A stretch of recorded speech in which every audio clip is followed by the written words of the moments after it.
Meno 75 posti letto nell'area medica dell'ospedale di Castelfranco con l'attivazione dello IOV rispetto a quanto previsto dalla legge regionale 2012 in materia di programmazione sociosanitaria.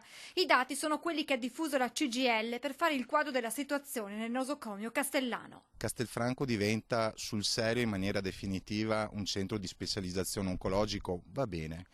Quello che va meno bene è una previsione temporanea, quello che va meno bene è il taglio di posti letto. A risentire maggiormente dell'arrivo dell'istituto oncologico sarebbe il reparto di medicina generale, che secondo i dati del sindacato dai 76 posti letto previsti si passerebbe a 40 con una differenza di 36.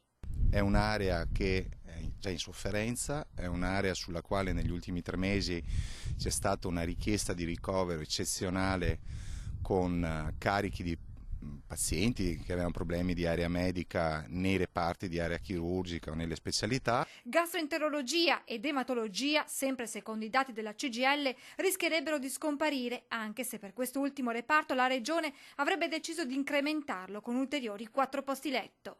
Salvaguardia dell'ematologia e quindi immaginiamo in attesa dei documenti 6 posti letto e di ulteriori 4 posti letto di area medica. Le richieste del sindacato alla Regione Veneto dunque sono chiare e coinvolgono gli ospedali di comunità. Almeno 20 posti letto di area medica negli ospedali di comunità che oggi non ci sono e di attivare almeno altri 10 posti letto nell'area medicina generale.